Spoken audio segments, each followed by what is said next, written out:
I know I did some research not long ago, but I guess to ask you again, were you aware that you're still the youngest Call of Duty World Champion in terms of like winning it at that particular time?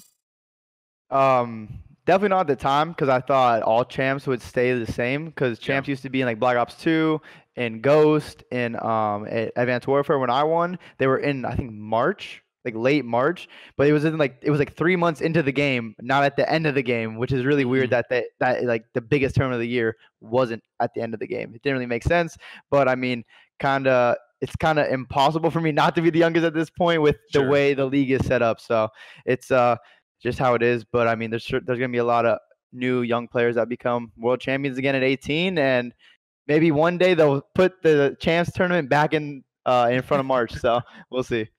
I'm not sure how happy COD pros would be about that, but you know, it's Yeah, neither here nor there. yeah, But at yeah. the It'll be same tough. time, it's yourself in number one spot, Simp number two, Karma, Parasite, Miracles, all those guys obviously winning in Yeah, 2013. And one thing that's interesting for me, it was when I started to go back and do a little bit of the research. You pretty much went from getting the opportunity because you were on Curse at the time. You get the opportunity to yeah. play for Rise Nation. I think it was what UMG Dallas 2014. Yes. 7 months later, just 7 months later, Call of Duty World Champion. I mean, at the time, like I said, when it comes down to it, you were 18 years, 2 months old to be specific. Like to I didn't win even a know. COD, what was it like to win a COD champs by and being that young? I mean, it was incredible because to go from wall banging a fence just less than a year before to being a world champion was something insane. But just kept grinding, kept playing a lot of COD, working hard. Our team for that world championship event worked so hard. Like we scrimmed Yeah, easily the most at any other team. Like it wasn't even close. So we were just well prepared, and it's just I had all the right pieces around me to be able to do that. So we just did it. We won, and I was just super proud of everyone involved, and super thankful for everyone that gave me an opportunity to join Rise, to then join Denial, and then there was a bunch of different roster changes, and I'm sure. glad I was just able to come up on top. Yeah, absolutely. Well, just to transition a little bit, I know with a lot of the talk that's currently going on right now in the scene, I wanted to ask you: did you kind of expect to find out the league was transitioning to online when all these announcements were starting to come out? Obviously, you know, professional sports leagues. I mean, literally as of now, everything kind of put on hold. But at the time, were you kind of surprised to find out the league was transitioning to an online platform? I would have been surprised if like we still were going to lands. Just when you see like those billion-dollar companies canceling their events, all their games, their seasons, like it's just you kind of know that it's coming. And luckily, we were able to play online, which is still it's not the best, but we Mhm. can still do it. There's still gonna be content, still gonna be matches, still gonna be stuff for people to watch. Like unfortunately, all of the sports fans can't watch their favorite sports right now, whereas the COD fans they can't watch LAN matches, but they can still watch online. So it's kind of like we're taking what we got and we're using it. So it's still good to be able to compete. Yeah, that's for sure. I feel like pretty much all the NBA scene is pretty much watching Warzone right now. They're watching all the Yeah, NBA players play literally Warzone. everyone's watching. Yep, Warzone right now. That's the big game, which is good. I don't know. It's crazy timing that Warzone Yeah. dropped right as like what it seems the whole world just shut down and got put on pause. Yeah, it was definitely interesting timing, but hey, you know, as COD people, will definitely take it. Um, in terms of online, are there any concerns that you kind of have about the online league that you hope to see the CDL address?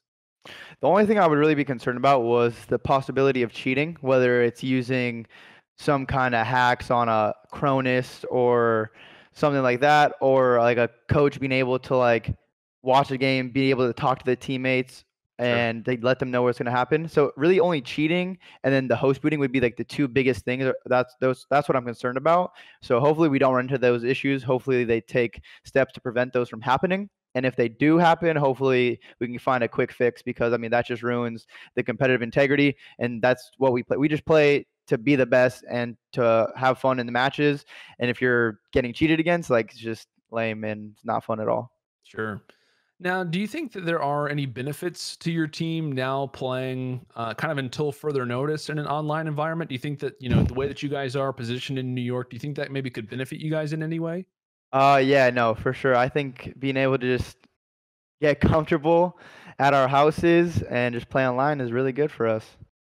Are you guys all in like the same like area? Like, are you guys all like around like the same vicinity of each other? Yeah, we all live in the same building. Oh, okay, And then, but when we do play online, we were traveling to our office to where we practiced before, gotcha. and yeah, that's what we be doing. But right now, all like the subways and stuff, Ubers, like going outside really isn't too safe. Sure. So we've just been practicing from our apartments. Is that where you guys are going to be kind of probably playing from when it comes down to the online league in the apartments, or is that going to be maybe something where you guys have to head over to the office, or is that something that maybe is known yet at all? Honestly, I don't even know when the league is happening yet. So hopefully, when it does start up, then we can play from the office and like travel and move around, and it's still safe for everyone. Sure. But if it's not, then we're probably just gonna have to play from our apartments. Yeah. Yeah. Now, do you know which teams that kind of all aren't in the same location? And I want to ask you, do you think that Hmm. that maybe could hurt them at all? And like I said, we don't obviously know a whole lot about the online league as of right now, the way that things are going to be formatted, et cetera, et cetera.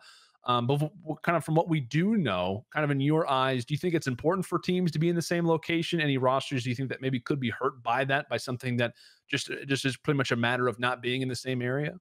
Yeah, I think it definitely hurts any team who just isn't in the same spot, that one location or super close to each other. But at the end of the day, it's all about people's safety because that's more important than video Sure. games and winning some money and championships, like being healthy. So that's priority number one. Priority number two is winning and competing in all these tournaments. So as long as people are safe and healthy and they don't have to travel, that's good. But if they can and if they already are in the one spot, they should. It's probably beneficial to be in one spot. Talk to me a little bit about the new kid on the block, MackMelts. What's the background on this guy? Honestly, don't really know much background besides the fact that he got second in Minnesota. He played through Mhm. the amateur bracket and got second. He's playing really well there. We none of us really like talked to him before we picked him up, but we just knew he's like an 18-year-old kid, very talented, and sometimes you just gotta like pick people up like that. It happens with everyone. It happened with me, Zuma, Yeah, Simp, Abizi, like Priesta. Like you just kind of see those players who play really well, whether they're playing against other amateurs or like pro teams, and they're 18, they're young, they're kind of like a sponge. Like you teach them a lot of stuff, and they're gonna learn sure. very quickly. And he's just really a really good player, really good kid. Loves listening to the weekend. But yeah, I really like teaming with him. Now, I guess was it kind of more of a management decision rather than a particular player kind of pointing out that hey, Mac could be a guy for the Subliners. I would say it's a mixture of both. I think some players on our team, like we recommended him because Sure, they were asking about options, and we just knew that Mac has been playing really well. He's been playing well online. He's been playing well at LAN. He got some good placings, and it's just one of those times where you just got to take the chance where it's probably going to work out because I would say most people that you see that are that talented end up becoming very good players, winning multiple championships throughout their sure. careers. So I think it's really honestly a no-brainer to just take the risk. Like why not just pick up an 18-year-old who's been playing really well and just kind of see what you can do with him. And it's been great teaming with him so far. I think he's really helped our team improve. Now, can we expect to see Mac Melt in the starting lineup, or is that something that's still being tweaked, still something that's kind of being decided? No, I think Mac is definitely he's definitely gonna be a starter on the team. The whole like substitute thing right now, that's kind of just I can't really speak much on that right now because Sure. it's in a weird spot. Like no one knows like for sure, but yeah, definitely Mac will be a starter. So Mac pretty much ends up in this situation, if he does, right? He ends up kind of replacing, if you will, Happy. Was Happy kind of looked upon strictly as a fill-in for LA, or was there a chance that he could be possibly a starter for the future? I was more so like a fill-in substitute thing for like that one event. And then if he did end up playing really well, then we could go and see after that. But just for that one event, that was like mainly the focus for when we picked up Happy. Now, obviously, you guys have obviously made some moves. You aren't currently sitting where I'm sure that you want to right now in terms of the league. What do you think has kind of been the cause so far of the slow start? Honestly, we just had a bad Minnesota. Like we just played bad there in London. We should have definitely been able to secure top four and make it the championship Sunday. Unfortunately, got reverse swept by London, which just sucks. Like you never like getting reverse swept, and especially in a series where Sure. it's so close and you should be able to close it out, but you choke.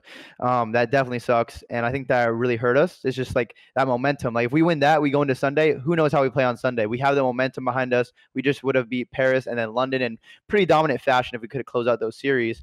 It's unfortunate that we messed up in London, and then just internal issues with the team. It probably didn't help when you start losing. People can get down on themselves. People can start arguing, whatever it may be. It's just hard to kind of bounce back after that. But I still think we could have definitely done a better job at helping each other and going into LA. And talk to us a little bit, and I want you to, be aware, and I want you to be able to talk on it as much as you possibly can. But kind of from your perspective, what exactly took place in bringing in Censor to scrimmage? Because I think a few people kind of misunderstood what was kind of taking place. But from your perspective, what was it like, kind of bringing in Censor and the kind of the process behind that? Well, we kind of looked at it as like we gave Happy Suda or Nick the chance to like play with us, get some scrims in. So it's only fair to give like the other substitute scrim time as well, because it was like it wasn't a like a for sure decision like, oh, we just want to play with Happy. It was like we got to give Doug some time and see how he does, and that was kind of how like that went. Gotcha. What's your favorite thing so far about MackMelts? What's something that you think as a young guy, obviously, like you said, yourself, Zuma, a lot of other guys been given chances at a very young age. I think what Max 18, is that Yeah, right? Yeah. I So in believe that so. Yeah. in that situation, obviously, like I said you've been in this spot before, kind of knowing. Are you what kind of thing are you impressed with most so far about the small experience that you've had to play with him? Of course, he's a very talented and a nice kid. He's very calm, which is like surprising. Usually, when you pick up like an 18-year-old, they're Sure. kind of like super hyper, super crazy. But he's just Yeah. very calm and kind of keeps to himself. But he's definitely comfortable with our team now and us as people. And we always just joke with each other, have a good time while we're scrimming, practicing and stuff. But yeah, he's a super quiet, calm person, which is like kind of kind of refreshing. Sure. What I'll say this. What are your thoughts on Warzone as of right now? Are you impressed with the mode at all? Oh, I'm super impressed. I mean, going before Warzone got released, I didn't really have that high of expectations. I was like, okay, this might just be like something that's not that fun. But Sure. after playing it, I was like, actually, I was genuinely shocked excuse me, how good it was. I love it. I think there could be like a few tweaks to make it better, and also dealing with all like the hackers and the aimbotting thing, Yeah. because I literally died to some aimbotters yesterday and spectated them, and I was just like, this is so dumb. Like, why are they able to do this? But there's definitely a few things they need to fix. But overall, the game is incredible, and I absolutely love it. What's your take on the mouse and keyboard versus controller conversation? That was that was all over the Oh timeline God. yesterday. I gotta watch what I say about this guy. Stepping on eggshells. What's it called? With controller, you get like aim assist, which does help a lot. But I feel like with a mouse and keyboard, you get to aim with like your whole arm. How you get to have certain hotkeys as well. Sure. With like a controller, it might be harder to like loot stuff, pick stuff up, get in vehicles, move stuff around in your inventory, drop stuff.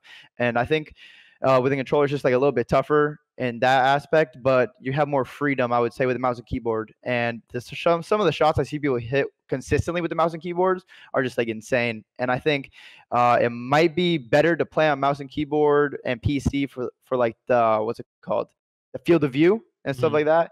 Yep. But controller versus mouse and keyboard, I really can't say which one is easier until I Sure. can like play consistently on a mouse and keyboard. But I would love to try it one day. But for now, I'm just sticking with the controller gang. There you go. You answered it well. We'll leave it there. But how many wins? How many wins do you got so far in Wins Warzone? so far. One second. I actually got my screen up right here. Let me check. Wins. We are at. Oh, that's multiplayer. Wins. We are at 23 so far. So Okay. it's decent. It's Yeah. decent. Sure. We definitely wish I could be grinding more, but of course, we got to scrim, got to practice. Not in a spot where we want to be. So I want to climb the rankings, especially with this league starting back up, and put ourselves in a good spot for the rest of the season. But the Warzone grind is definitely fun to just kind of play and just take your mind Sure. off things after a stressful day of scrims, or just kind of it's fun to play and relax. Absolutely. Well, one of my favorite things about you, Attach, is how involved you are on YouTube, on socials. You're one of the only pros who kind of has been consistently uploading and kind of trying to grow your fan base, not just in game but out of game as well. What do you think it kind of provides that drive? What kind of is the main reason in your eyes why you think that content creation is important and why you've kind of taken a step to do that all the time?